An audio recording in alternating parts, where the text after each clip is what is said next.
जय गुरुदेव। गुरु ब्रह्मा गुरु विष्णु गुरुदेवो महेश्वरः गुरु साक्षात् परं ब्रह्म तस्मै श्री गुरवे नमः। अखण्डमण्डलाकारं व्याप्तं येन चराचरं यत्पदं दर्शितं येन तस्मै श्री गुरवे नमः. ஸ்ட்ரீக்ஷட் டாக்டர் என்ன சொல்கிறதுன்னா, இது எல்லார்ட்டையுமே இப்போ இது சக்தி பிரதி மனுஷால்கிட்ட சக்தி தெய்வீக சக்தி மறைஞ்சிருக்கு. அதை எப்படி பிராகிருதி சக்தியோட சேர்க்கிறதுங்கிறத பற்றி தான் இதை பற்றி சொல்கிறது. புத்தர்கிட்ட ஒருத்தர் கேட்குறா, நீங்கள் சொல்கிறேன் எல்லாரும் புத்தத்துவம் கிடைக்கும், அது ஒரு பர்த் ரைட்டு அப்படின்னு நீங்கள் சொல்கிறேன். எனக்கு என்னவோ அது பிடிக்கல, அது புரியல, அது எப்படி கரெக்டாக முடியும், இப்போ வரைக்கும் இன்னொரு புத்தரை வரலையே அப்படின்னு சொல்லி கேட்குறார். அப்போ புத்தர் சொல்கிறார், நீ இன்றைக்கி இப்போ போய் ஒவ்வொரு வீட்லேயும் ஒத்தொத்தட்டையும் நீ கேளு, உனக்கு என்ன மனசில் விஷ் இருக்குது, உனக்கு என்ன வேணும் அப்படின்னு சொல்லிவிட்டு ஒவ்வொரு வீட்லேயும் ஒவ்வொருத்தட்டையும் நீ கேட்டுண்டு வா அப்படிங்கிற. அது ஒரு சின்ன கிராமம், அதனால எல்லா வீட்லேயும் போய் எல்லார்கிட்டேயும் ஒத்தொத்தட்டையும் உன்னோட இது ஆசை என்ன, உனக்கு என்ன வேணும் அப்படின்னு சொல்லிட்டு கேட்குற. அப்போ சாயந்தரம் திரும்பி வரார் புத்தர்கிட்ட. என்ன எல்லார்ட்டையும் கேட்டியா அப்படின்னு. எல்லார்ட்டையும் கேட்டேன் அப்படின்னு. அப்போ எல்லாரும் அவாவா ஆசையை தான் சொன்னால், புத்தத்துவம் பிராப்தி வேணும்னு யாருமே கேட்கல அப்படின்னு சொன்னார். புத்தர் இவரை அனுப்பும்போதே புத்தர் கேட்டுன்னு வர சொன்னாருங்கிறதையும் சொல்லி அனுப்புகிறார். அப்போ அதுக்கு கொஞ்சம் வேல்யூ இருக்கும் அப்படிங்கிறதுனால. ஆனாலும் யாருமே புத்தத்துவம் பிராப்தி வேணுங்கிறத யாருமே கேட்கல. இன்னி வரைக்கும் இன்னொரு புத்தர் வரல.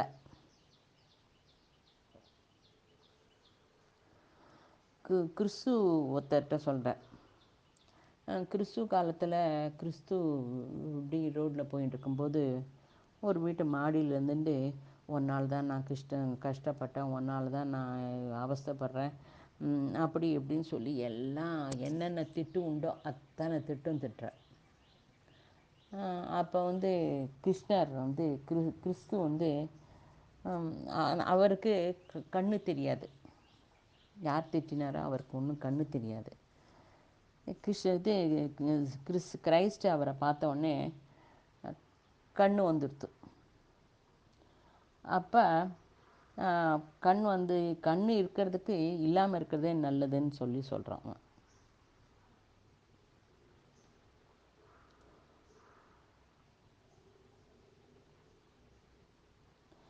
இதே கலீப் கிப்ரான் சொல்கிறார் என்னென்னா, ஒரு பிளைண்ட் மேன் இன்னொருத்தரும் ஒரு பிளைண்ட் மேனும் இன்னொருத்தரும் நடந்து போயின்ட்டுருக்கா.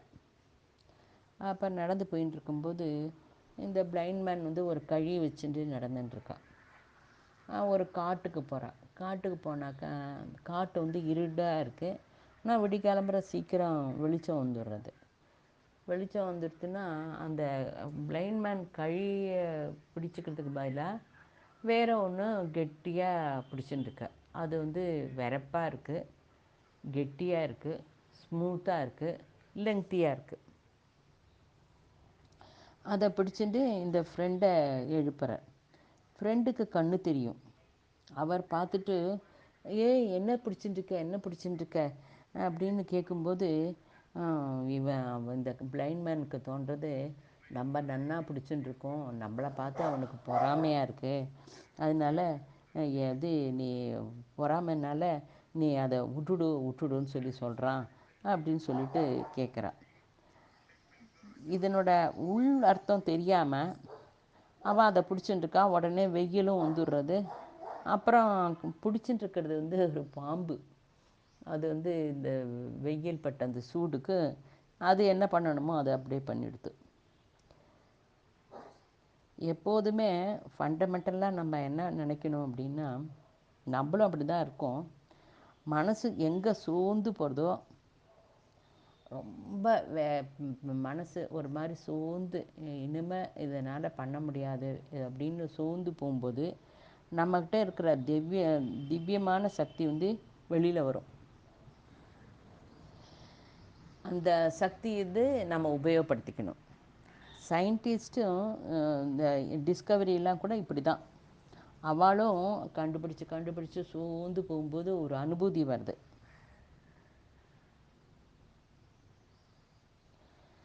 அப்போ அந்த இன்வென்ஷனை கண்டுபிடிக்கிறா. சீக்ரெட் டாக்டர்லேருந்து நம்ம என்ன சக்தி, இப்போ என்ன சக்தியை நம்ம பெற அதை இது எடுத்துக்க ஆசைப்படுறோம். நம்மகிட்ட இருக்கிற ஒரு திவ்ய சக்தி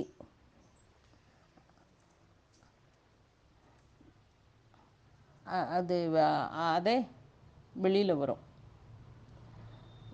விதையில் ஒரு விதை வந்து விருஷம் மாறத்துக்கு ஒரு சக்தி இருக்குது.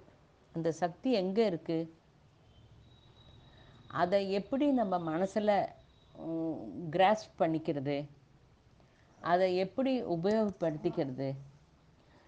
ஃபஸ்ட்டு ஸ்டான்ஸால் இதை பற்றி தான் படித்தோம். ஆகாச சக்தி வந்து சப்தம் மூலமாக எப்படி நம்ம அடையிறோம் அப்படிங்கிறத பற்றி சொல்லினேன். வேக்யூமில் சவுண்டு ட்ராவல் ஆகுது. வாயு இல்லைன்னாக்கா சவுண்டு போகாது. திகம்பர நாட்டியத்தில் டமரு வாசிக்கிறா. அதில் 14 வகை சப்தம் வெளியில் வருது. வியாக்கரணமும் வெளியில் வந்தது. எப்படி சப்தம் நமக்கு டச் ஆகுது? இது வரைக்கும் உள்ள அனுபவத்தோட எக்ஸ்பீரியன்ஸு செய்கிறோம். சப்தம் மூலம் எக்ஸ்பீரியன்ஸு ஆறுது. இதை தான் ரிஷிலாம் அந்த சிதிக்கு எடுத்துன்னு போகிறா. சப்தம்தான் சிருஷ்டிக்கு காரணம். சப்தமே பிரம்மங்கிறா.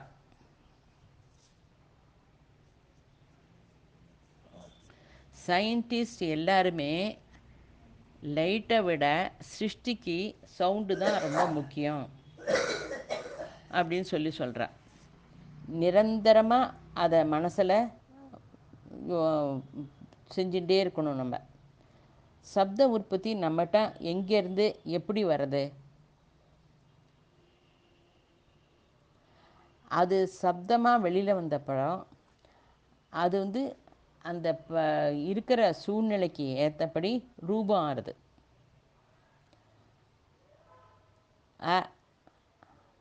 அப்படின்னா அந்த அச்சரம் தெரியறது. டேப் ரெக்கார்டர், அந்த அச்சரம் தெரிஞ்ச உடனே டேப் ரெக்கார்டர்னு நினைக்கிறோம். நமக்கு தெரிஞ்ச நமக்கு யோஜனை பண்ணி மனசில் வச்சுட்டுருக்கிறது டேப் ரெக்கார்டர் எல்லாம் மனசில் வரும். அப்போ அந்த ஷேப்பும் தெரியும். அப்போ ரூபம், அனுபூதி, அந்த ஸ்வரூபம் எங்கேருந்து வருது, ஸ்வரூபம் எங்கேருந்து உற்பத்தி ஆகுது, அதை பற்றி விவரணை தெரியுது. சப்தம், ரூபம், நாமம். நீ எந்த ஸ்டேட் ஆஃப் கான்ஷியஸில் இருந்து அர்த்தம் செஞ்சுக்கிறியோ அது முக்கியம். மானசீக ஸ்திதியை பற்றி சொல்கிறோம். இதில் வந்து இப்போ இங்கிலீஷில் வந்து என்ஓ அப்படிங்கிறோம். இங்கிலீஷில் என்ஓன்னா தெரியாதுன்னு அர்த்தம். இன்னொரு என்ஓன்னா நம்பர்னு அர்த்தம். கெமிஸ்ட்ரியில் என்ஓ அப்படின்னா நைட்ரஜன் ஆக்சைடு. அவங்ககிட்ட சொல்கிறத வச்சு அதுக்கு நம்ம அர்த்தம் எடுத்துக்கிறோம். சப்தம், சப்த உற்பத்தி, சப்த உற்பத்தியால் வெளியில் நடக்கிற மாறுதல், இதெல்லாம் காரண ஜகத்து.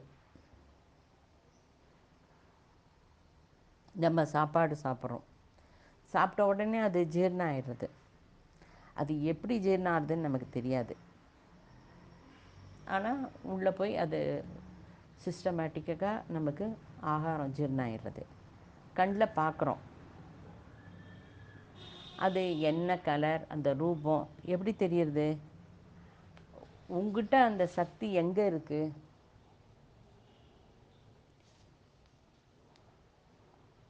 இது வந்து அரூபா ஸ்திதி. அரூபா ஸ்திதியில் தேவதா சக்தி. ஃபார்ம் இல்லாத ஸ்திதியிலேருந்து ஃபார்ம் உள்ள ஸ்திதிக்கு போகிறோம். நம்மளோட ஆலோசனையை, நம்மளோட தாட்டை சுவாசத்து மூலமாக மாற்றிக்கணும். நம்ம எங்கே போனாலும் அவா நம்ம மனசில் இதுதான் சொல்லுவா அப்படின்னு ஒரு ஊகம் வச்சுக்கிறோம்.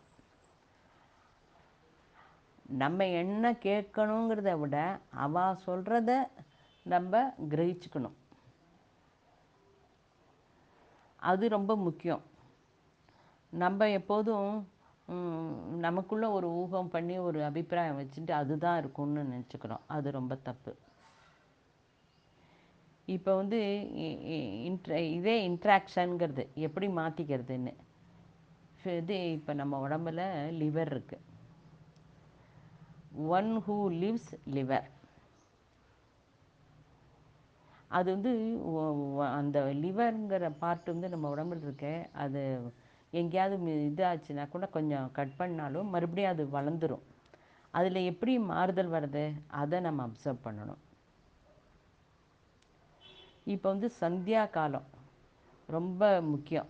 வந்து காத்தால சந்தியா காலம், இந்த இருட்டுலேருந்து வெளிச்சம் வருது, அது சந்தியா காலம். சாயந்தரம் இந்த வெளிச்சத்துலேருந்து இருட்டுக்கு போகிறது சந்தியா காலம். இது வந்து சந்தியா காலத்தில் ரொம்ப அப்சர்வ் பண்ண வேண்டியது நிறைய இருக்குது. இந்த 2 சந்தியா காலத்தையும் யார் ரொம்ப நன்னா உபயோகிச்சுக்கிறாளோ அது ரொம்ப நன்னா இருப்பாள்.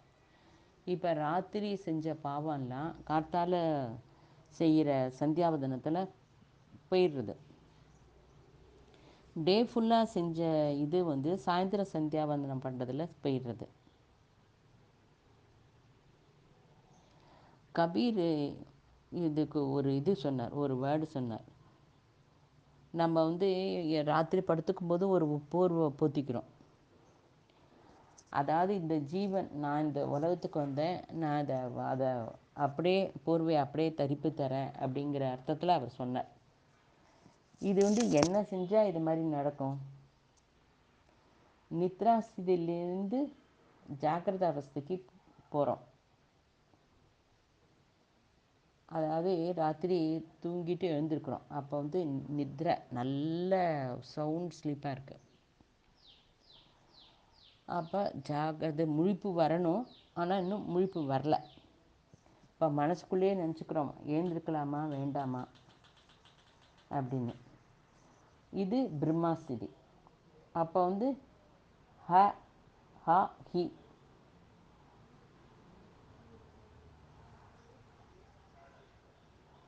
சுவாச சம்பந்தப்பட்டது தான் பிரெத்து. Producer of form. அரூபா டு ரூபாஸ்திதி, ரூபா டு அரூபாஸ்திதி. சந்தியா வந்து ரூபரகித சேதனத்துவம், ரூப சேத்தனத்துவத்துக்கு போவோம். இது வந்து சாந்திராயன விரதத்தை பற்றி கூட இதை பற்றி சொல்கிறேன். இப்போ லெக்சரர் கிளாஸ்க்கு வர்றார். லெக்சரர் கிளாஸ்க்கு வந்த உடனே அட்டெண்டன்ஸ் எடுக்கிறார். என்னப்பா நீ வந்தியா, நீ வந்தியா, ஏன் நீ வரல, என்ன அப்படின்னு சொல்லிட்டு அவளுக்குள்ள லெக்சரருக்கும் ஸ்டூடெண்ட்ஸ்க்கும் உள்ள ரிலேஷன்ஷிப்பில் அவர் கிளாஸு அட்டெண்டன்ஸ் எடுக்கிறார். அப்போ லெக்சரர் கிட்ட சப்ஜெக்ட் உள்ளே இருக்குது. அவர் என்ன சப்ஜெக்ட் எடுக்க போகிறாருங்கிறத டிசைட் பண்ணியிருக்கார்.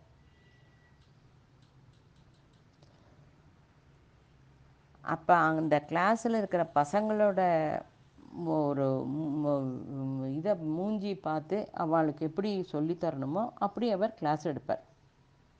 சப்ஜெக்ட் வந்து அரூபா ஸ்திதியில் இருக்குது. அது வெளியில் வந்தால் ரூபா ஸ்திதி. நம்மளோட தாட்டை சுவாசத்துக்கு மூலமாக பிரெத்து மூலமாக நம்ம மாற்றிக்கலாம்.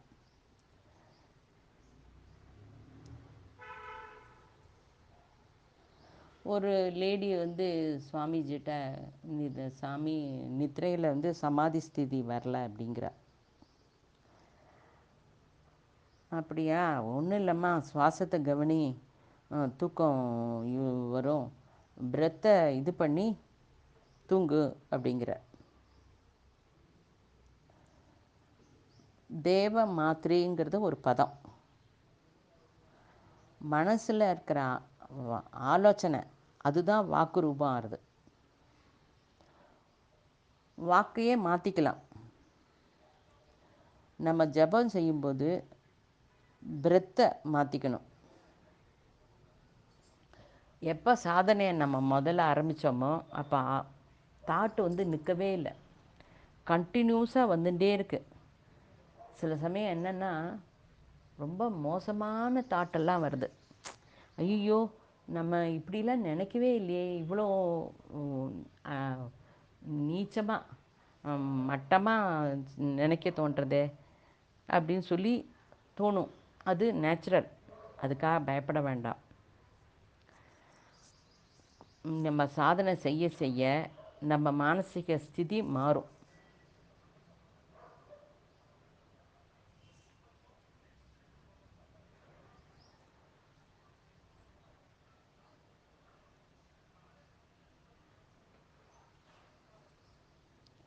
அதை உபயோகம் பண்ண பண்ண, சுவாசத்தை உபயோகம் பண்ண பண்ண மாறுதல் கண்டிப்பாக வரும். நம்ம வந்து அட்சரத்தை உபயோகம் பண்ணி தான் மனசில் ஆலோசனை பண்ணுறோம்.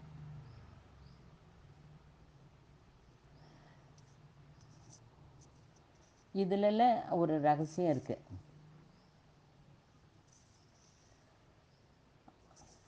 அரூப சக்தி வந்து ராம தத்துவம்.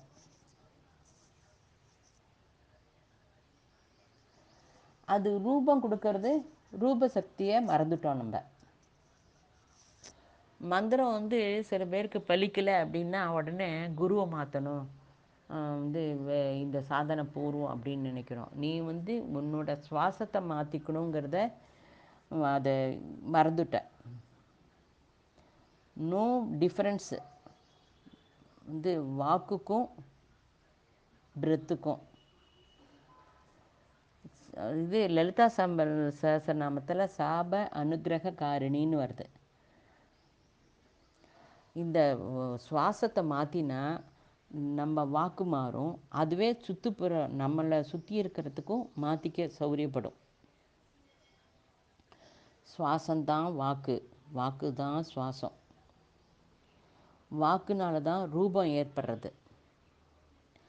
அப்போ ரூபம் ஏற்பட்டால் அதுக்கு உண்டான சூழ்நிலையும் ஏற்படுறது. இப்போ வாக்கு நீ சொல்லும்போது எதிராளிகிட்ட ரொம்ப இதமாக பேசி அவளை உன்வசப்படுத்திக்கவும் முடியும், ரொம்ப கோபமாக பேசி அவளை விரோதிச்சுக்கவும் முடியும். இது ரெண்டும் உன்னோட வாக்கு மூலம், உன்னோட சுவாசம் மூலம் பண்ண முடியும்.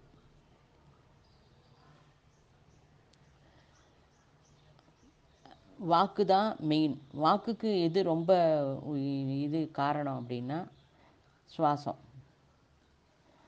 பிராணாயாமம் செய்கிறோம் அப்படிங்கிறோம், எதை மனனம் செய்கிறோமோ அதான் ஆலோசனை ஆறுது. அது கரெக்டு டைரக்ஷன்னு கொண்டு போகிறது. ராமா ராமா ராமான்னு சொல்கிறோம், சுவாசம் மூலம் அது மந்திரம். அரூப ஸ்திதியில் உள்ள ராம தத்துவம் ரூப ஸ்திதியில் உள்ள ராமாவுக்கு உள்ள லிங்க்கு நம்ம புரிஞ்சுக்கலை. ஆகாச தத்துவம் தான் வாக்கு ரூபம். குரு வந்து இதை நம்மகிட்ட அவள் சக்தி மூலமாக, அவள் வாக்கு மூலமாக நமக்கு அனுப்புகிறா. அவள் எப்படி அனுப்புகிறாங்கிறது உனக்கு தெரிஞ்சாக்க அதே நிரந்தரமாக உனக்கு குருவோட அனுகிரகம் கிடைக்கும். வாக்குக்கு ரொம்ப முக்கியமாக இருக்கிறது சைலன்ஸு. சைலன்ஸு சைலன்ஸு தான் ரொம்ப முக்கியம்.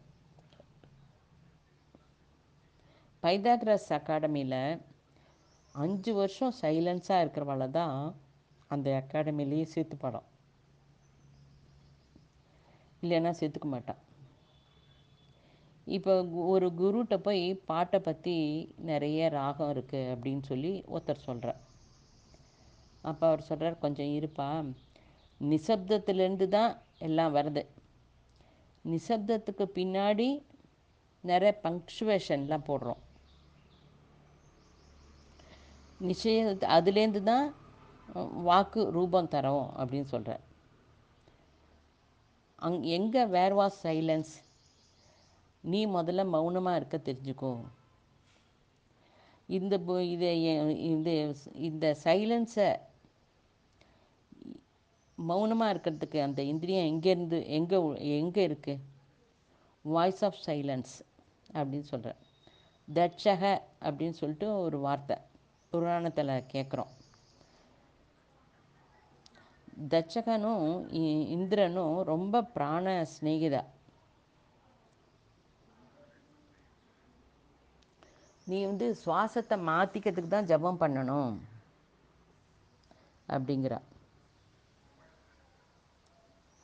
இப்போ டேப் ரெக்கார்டர் இருக்குது. அந்த டேப் ரெக்கார்டர் அப்படியே அதை ஆன் பண்ணினா ஒன்றுமே புரியாது. அது கொஞ்சம் நேரம் ஆனப்புறம் அந்த நிசப்தத்துக்கு போனப்புறம் அப்போ வரதை அப்போ புரிஞ்சிக்க முடியும். அதே இந்த பங்க்சுவேஷன் மார்க்குன்னு சொல்கிறோம். நிசப்தத்துக்கு போட்டுட்டு வாக்கு மூலமாக மௌனமாக இரு, நோ பிரவேசம். அப்போ அந்த அவர் ஜனமேஜயன் ஒரு இது பண்ணுறார். அது சர்பயாகம், பரிஷித்து சர்பயாகம், பரிஷித்து இவர் ஒரு ஜனமேஜயன் சர்பயாகம் பண்ணுறார். ரிஷி பாலகனோட சாபத்தினால சாபமே இல்லாமல் இருக்கிறதுக்காக பண்ணுறான்னு. அப்போ எல்லா பாம்பையும் அந்த யாகத்தில் போட நினைக்கிறார். தட்சகனையும் கூப்பிட்றார். தட்சன் என்ன பண்ணுறான்னா, இந்திரனோட அந்த சிம்மாசனத்தையே சுற்றின்ட்டான். அப்போ இந்த இந்திரனோட சிம்மாசனத்தை கூட எடுத்துகிட்டு வரத்துக்கு தட்சகன் அந்த இதில் போடுறதுக்கு யஜ்ஞில் போடுறதுக்கு நினைக்கிறார். அப்போ சிம்மாசனத்தோடு வா அப்படிங்கிற. அப்போ ஆகாசத்தில் ஹோல் இன் த ஸ்பேஸ் ஆச்சு. பதத்தை கேளு. இப்போ யாரான சூன்யத்தில் அந்தராத்மா செய்கிறது, சூன்யத்துலேருந்து அது நம்ம பேசும்போது அதில் இருக்கிற இன்னர் மீனிங்கை நம்ம கவனிக்கிறதில்ல. பாவத்திற்கு சைலண்ட் உண்டு. நம்ம பாவம் தெரிஞ்சாதான் பதம் புரியும். அந்த வாக்குக்கு பின்னாடி இருக்குது சைலன்ஸு. சூன்யத்தில் அதை அந்த சூன்யத்தை இன்னர் மீனிங் பார்த்துக்கோ. இப்போ யாரானு சொன்னால் அதனோட பதம் பாவம், அதனோட பாவம் தெரிஞ்சாதான் பதம் நன்னா புரியும். இதை புராணம், உபனிஷத்து இதெல்லாம் கூட இதுதான் சொல்கிறது. இப்போ ஒருத்தர் ஒரு ஒரு மனுஷன் சமுத்திரத்துக்கு போகிறான். சமுத்திரத்தில் போய் அங்கே இருக்கிற அழகெல்லாம் பார்த்து ரொம்ப சந்தோஷப்பட்டு, இந்த சந்தோஷத்தை நம்ம ஃப்ரெண்டுக்கெல்லாம் சொல்லணும் அப்படின்னு ஒரு பொட்டி, மரப்பொட்டி, பெரிய பொட்டி பண்ணி அதுக்குள்ளே வச்சு மூடி அனுப்புகிறான். அந்த அழகை அந்த பொட்டியில் வச்சு அனுப்ப முடியுமா? தரிசனம் அவன் பண்ணியிருக்கான், அந்த பாவத்தை அதை அனுப்ப முடியுமா? Neither silence not sound. இதை தான் பாடி ப்ரெசன்ட் மைண்ட் ஆப்சண்ட்டு சொல்கிறோம். நம்ம ஸ்பிரிச்சுவல்லையும் பகவான்கிட்ட நம்ம ஏதோ நினைக்கிறோம். ரூபரகித பாவரகித. நீ பகவான்கிட்ட நீ எனக்கு இப்படியே காணும் உன்னை பார்க்கணும் அப்படின்னு சொல்லி நம்ம நினைக்கிறோம். ரொம்ப சாஸ்திரபத்தமாக இருக்கிறவாள் கூட பகவான் நேரில் அப்படியே வரமாட்டார்.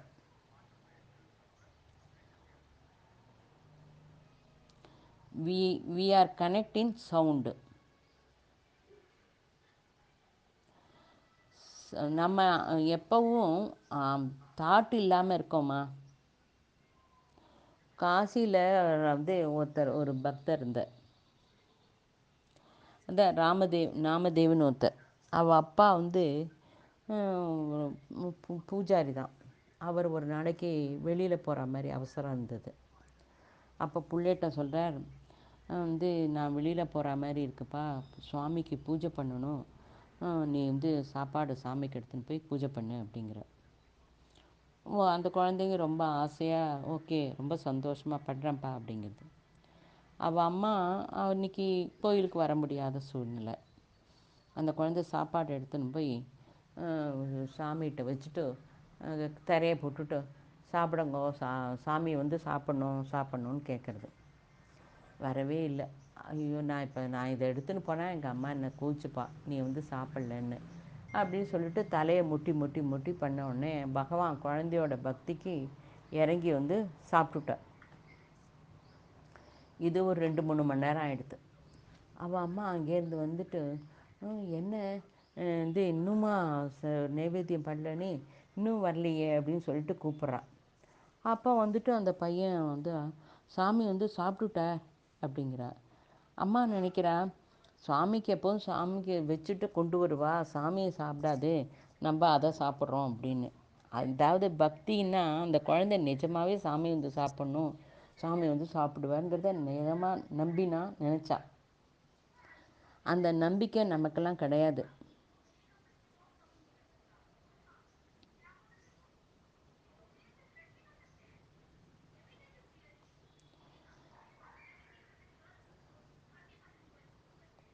அவள் அப்பா வந்த உடனே சொல்கிற. அவள் அப்பாவுக்கு அப்படியா இத்தனை நாள் நம்ம பண்ணோம் பகவான் வரல, இப்போ வந்திருக்காரா அப்படின்னு நம்பிக்கை. அதாவது பகவான் வந்து சாப்பிட்றாங்கிறது அந்த பையன் மனசு பூர்த்தியாக நம்புகிறான்.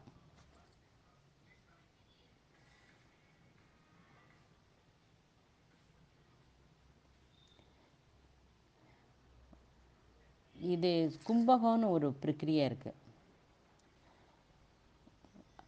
அந்த கும்பகங்கிறது ஆத்தியாத்மியத்தில் ரொம்ப டெவலப் பண்ணும். ஒரு கிராமத்தில் ஒரு ஆஸ்திகன் இருக்கான், நாஸ்திகன் இருக்கான். ஆஸ்திகன் தினம் போய் சாமி இருக்குன்னு சொல்லுவான். நாஸ்திகன் போய் எல்லார் வீட்லேயும் சாமி இல்லைன்னு சொல்லிட்டு வருவான். இதெல்லாம் அந்த ஊர்க்காரை பார்த்தா ரொம்ப பொறுமையாக பார்த்துட்டு அப்புறம் ஒரு நாளைக்கு அவள் எல்லாரும் வந்து சொன்னான், இந்த பார், நான் எங்களுக்கு இதெல்லாம் பற்றி ஆராய்ச்சி பண்ண டைம் இல்லை, நீங்கள் 2 பேரும் டிசைட் பண்ணி சொல்லுங்க, உங்களுக்கு ஓட்டு போட்டு நாங்கள் டிசைட் பண்ணுறோம் அப்படின்னு. அப்போது ஒரு பௌர்ணமி நாள் வந்து இவா 2 பேருக்கும் வச்சு அவா 2 பேரையும் தர்க்கம் பண்ணி வாங்கோ அப்படின்னா. பூரா தர்க்கம் ஆச்சு. நாஸ்திகன் ஆஸ்திகனானா, ஆஸ்திகன் நாஸ்திகனானா, அதுதான் ஆச்சு. பகவானோட அனுபூதியை வந்து நம்ம டிஸ்கஸ் பண்ண முடியாது. அதை வந்து அனுபவிக்க தான் முடியும். அச்சரத்துக்கு பின்னாடி இருக்கிற சைலன்ஸை மனசில் உள்வாங்கிக்கோங்க. எல்லாரும் சுகமாக இருக்கணும், எல்லாரும் சாந்தியாக இருக்கணும், சந்தோஷமாக இருக்கணும் அப்படின்னா நம்ம சுவாசத்தோடு அதை நம்ம சொல்கிறது ரொம்ப நல்லது.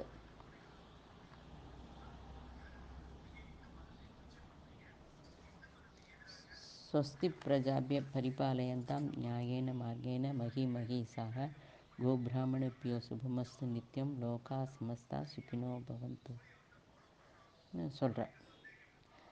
அந்த ஒரு லேடி சுவாமிகள்கிட்ட போய் கேட்டாலே, நீ வந்து தூக்கம் வரல, என்ன பண்ணுறது, தூக்கத்தில் எனக்கு சமாதி ஸ்திதி வரல அப்படின்னு. அப்போ அவர் சொன்ன இது சொல்கிறார்ப்ப, அதாவது வலது பக்கம் கை வச்சுட்டு சுவாசத்தை இடது பக்கம் மாற்றிக்கணுன்னா வலது பக்கையை கொஞ்சம் அழுத்தினா சுவாசம் இடது பக்கம் போகும். இடது பக்கத்துலேருந்து வலது பக்கம் வரணுன்னா இடது கையை அழுத்தினா வலது பக்கம் போகும். இது ரெண்டு பக்கத்துக்கும் கொஞ்சம் கொஞ்சம் அப்படி அழுத்தி சென்டருக்காக கொண்டு வந்தால் சுஷும்னாவில் போகும். நீ வந்து இதை மெல்ல பண்ணும்போது யூ வில் கெட் பேலன்ஸு. அதை வந்து நடுப்புற வந்துடுத்துன்னா அது ரொம்ப சுஷும்னால இருந்தாக்க ரொம்ப சௌகரியமாக இருக்கும். இதையே ராத்திரி பண்ணினாக்கா உனக்கு இதாக இருக்கும். இதான் புத்த சாதனைங்கிறது. புத்தர் இது சுவாசத்தில் பண்ண சாதனை மாதிரி யாருமே பண்ணலை. எப்போ எமோஷன் ஜாஸ்தி இருந்தால் அவள் கூட இந்த சாதனையை பண்ணினாக்க உடனே ஒரு சாந்தம் வந்துடும்.